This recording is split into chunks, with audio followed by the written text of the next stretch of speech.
Good morning, everybody. As a part of Easy Anatomy, today we are going to learn about the infratemporal fossa and its contents. Infratemporal fossa is a place present behind the ramus of the mandible. It is present below the middle cranial fossa. It has following boundaries. In front is the posterior surface of the body of the maxilla, and medially it presents the lateral pterygoid plate. Roof is formed by the infratemporal surface of the greater wing of sphenoid and at the sphenoid crest.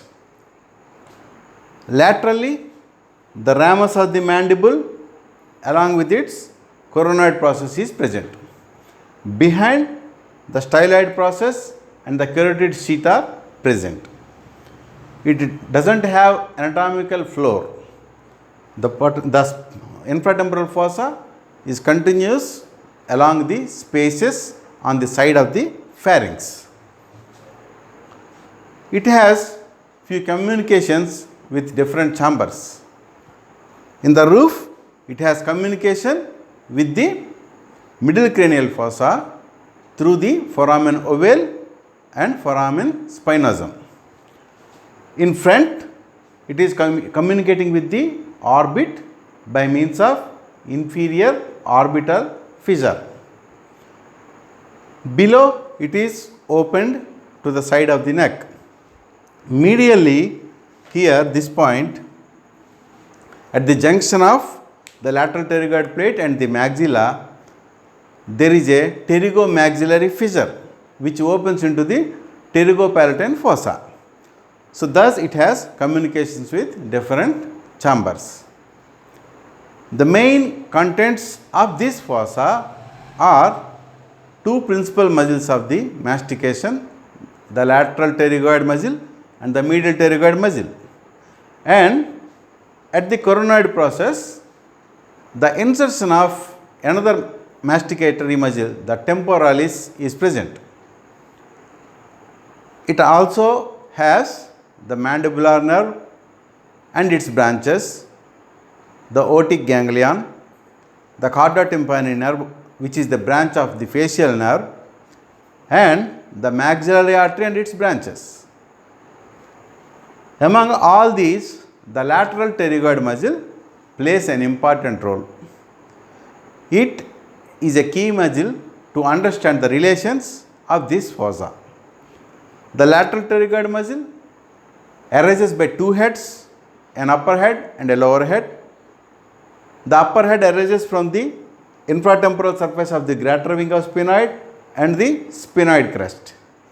The lower head arises from the lateral aspect of the lateral pterygoid plate.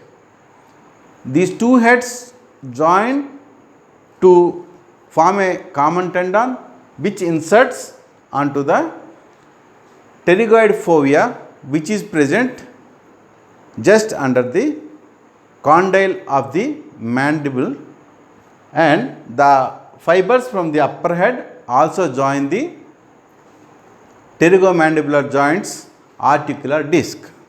Thus, it is a anteroposterior muscle which is present almost horizontally. The mandibular nerve is related to its medial side, and the maxillary artery is related to its lateral side. The otic ganglion is present also on the medial aspect. The branches to the temporalis muscle, the masseter muscle, all come from the, if this is the muscle will be like this.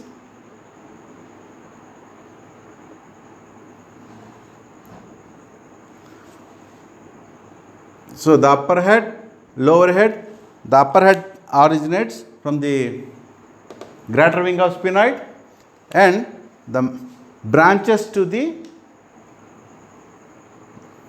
temporalis muscle, the anterior temporalis nerve, posterior temporalis nerve, mesenteric nerve.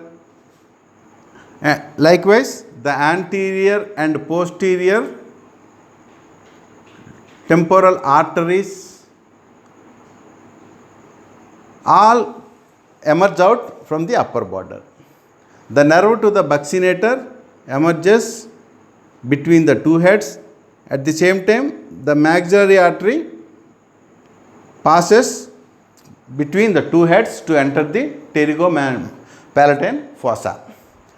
From the lower border, we have the emerging of the lingual nerve, the inferior alveolar nerve, likewise the inferior alveolar artery,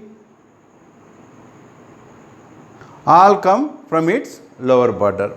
The auriculotemporal nerve passes along the upper border and turns around the mandibular condyle. So, the pterygoid venous plexuses are present within this muscle.